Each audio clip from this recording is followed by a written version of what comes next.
జనసేన కార్యకర్తలందరికీ హృదయపూర్వక స్వాగతం.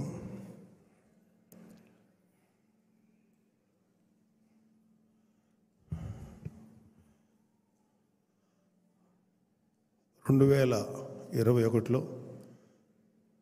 మన జనసేనాని పవన్ కళ్యాణ్ గారు కొన్ని ఎంతోమంది కార్యకర్తలు అనేక సందర్భాల్లో చనిపోవటం జరిగినప్పుడు మా సాయశక్తుల పవన్ కళ్యాణ్ గారి సాయశక్తుల చాలామందికి హెల్ప్ చేశారు. కానీ ఇంకా ఎఫెక్టివ్గా కన్స్ట్రక్టివ్గా ఎలా చేయాలి, వాళ్ళకి ఏ విధంగా మనం సపోర్ట్ ఇవ్వాలి అన్నప్పుడు ఆయన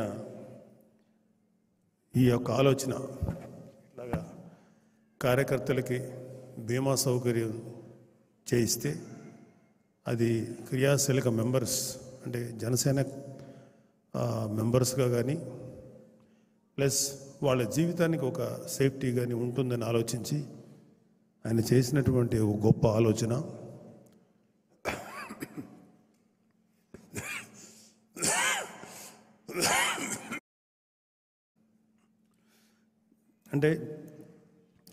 చాలా పార్టీల్లో చనిపోయిన కార్యకర్తలకి ఆయా సందర్భాల్లో వాళ్ళకు ఉన్నటువంటి రిసోర్సెస్ని బట్టి ఇచ్చిన సందర్భాలు ఉన్నాయి.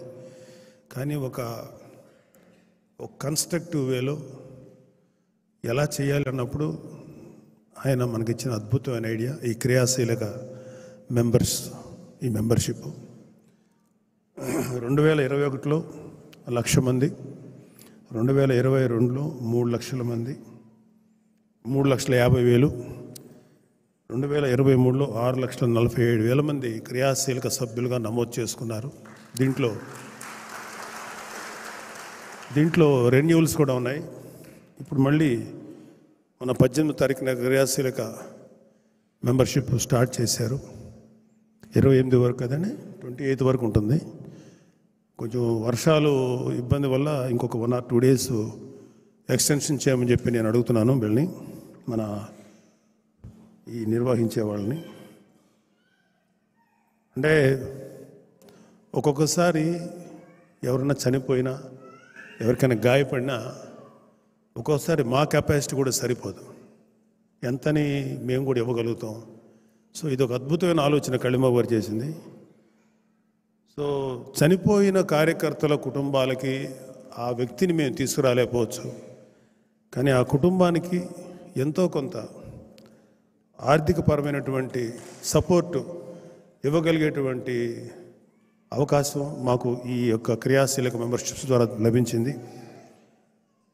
ఇంతకుముందు మన చక్రవర్తి గారు ఒక ఇన్ఫర్మేషన్, చల్లపల్లిలో ఒక మేస్త్రి గారు, ఒక ఆయన ఉండేవారు, తాపీ మేస్త్రి గారు. ఆయన 2022లో క్రియాశీలక, దానికి ముందు ఎప్పుడు 21లో ఇప్పుడు చేయించుకున్నారు.